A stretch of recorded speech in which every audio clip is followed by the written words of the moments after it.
Hey guys, my name is Russell and I make race and guide videos for iRacing on YouTube. If that sounds like it's up your street, please do consider subscribing to the channel, maybe hitting that little bell for more of this kind of thing. So here we are, it is week 4 in season 4, 2020 of VRS GT Sprint. I'm here in my Ferrari 488 GT3 at Interlagos for another week of top-notch racing. Great track this, really competitive stuff. Quite difficult to extract speed here, especially between turns 1 to 3 that we just went through here in the video. If you are new to VRS GT Sprint, there's a little video up in the top right hand corner at the moment that should help you out. It's a kind of like a bluffer's guide to the series with some tips and techniques to help you along the way. I have ghost cars and I have a setup for the Ferrari that you're very welcome to use. You can download it from my website, which is findingspeed.com, and just go to /GT Sprint to get every ghost car and every setup for this season. We're going to do the usual thing. I'm going to just do a example lap in cockpit view, and then we're going to go around again. We're going to slow it right down, and we're going to break down each corner's entry, apex and exit. We'll talk about gears and we'll talk about sort of braking points and that kind of thing. Hopefully you find it helpful. Have a great week racing here, guys. And if I don't see you before, hopefully I will see you on the track. Cheers.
Alright guys, that was my 1 minute 33.811 here in Interlagos in the Ferrari. Now we're looking ahead to the right. We're looking at the 50 marker, and we actually want to start braking just a little bit before, ideally. It's a heavy braking zone. It's going slightly downhill and the camber's changing. We really need to stay really far out to the right hand side here. So we really want to almost kiss the corner of the grass here, but we don't particularly want to catch it. We will lose traction. We're looking under the bridge here. We're going under, and after we've come out of the bridge, we need to start really turning in and start really fading out the brakes now. We're going down brake pressure to probably about 5, 6, 7%, and we're turning in so that we really catch the corner where this green painted area meets the grass, and that's ultimately where we want to have most of our turning done. And we're really riding the curb. I'm probably a little bit more on the curb than I'd like here, but ultimately we want to make sure that we're straightening up the wheel and we're far enough over to the left hand side of the track here, so we've got a really nice wide entry onto turn 2, which is quite tight and quite tricky. If you're too far over to the right of the track, you're going to lose so much time. We're talking like half a second here. which you don't want. So we're already turning into the right. We're just dipping out the throttle just to help the car rotate, and we're going up to third gear, maybe just a touch early. If you're struggling with traction, just go up to third early here, and that's really going to make a big difference. So again, we're exiting with enough track left that we can turn in to turn 3 here ahead without, over rotating the car, without having to come out of the accelerator.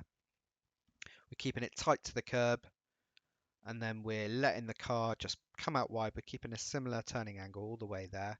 Up to 5th, we're going to gun it all the way up to 6th gear, and we're keeping the car lined to the right hand side of the track, and we're looking to the 100 board and the little road on the right, and we're braking essentially sort of between the two, just after the 100 board, just before this little bit of curbing road on the right here.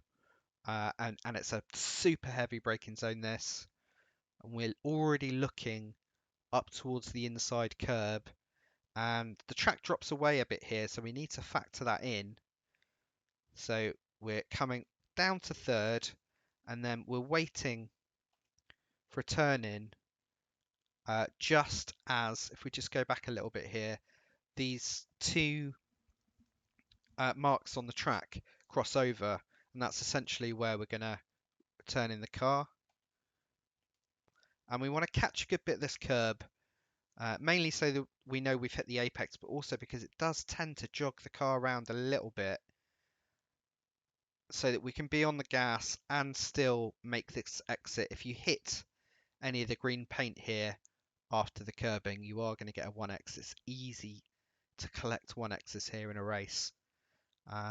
But now we know we've made this, we're actually just going to keep a similar turning angle. We want to cut close to the edge of the curb here. We don't need to use the whole road on exit here. We'll just be traveling a bit further if we do so. We're over to the left. We're looking at this hut over on the left here. Just before it, we're going to start braking. We're probably going to brake. I may have braked a little bit much here. You want to brake sort of like 40% for a brief period, and then trail it in. We want to bring it in tight to this apex now. Down to third. I had a bit of a jiggle there, a bit of oversteer, but we were okay. Cut it close to this curb again, and we're letting off the gas just enough to make sure that we don't collect a 1x there. It was quite close, but we're now turning in just as these marks on the road in front of us are about to start. So we're holding over to the left quite a long time. We're making sure we're widening this entry as much as we can. We're braking now, and we're down to second. We're going to hold a little while, down to first, come out of the brake, and cut as much of this. You'd be surprised quite how much of this corner you can actually cut off. And then we're already back into the gas. We're in first gear. You can do this in second, but I just find the getaway is just slightly better in first for me. We're in the gas for a little while, and then we're out of it again and back on in first gear. We're up to second. We're really, really using that curb, but I carried a little bit too much speed on this particular lap, so I came out too wide here briefly, but that's fine. We're looking at this tree. We want to get over to the left, and then we're braking again, and again we're coming down to first, and we're widening that entry and into the gas as soon as we're on the apex here. On exit here, you can use some of the curb on the left, but if you miss the end of the curb, you are going to collect a 1x there. And then we're very, very light, very gentle on the turning angle here. I'm out of the gas a few percent there, just to make sure we don't get the dreaded oversteer.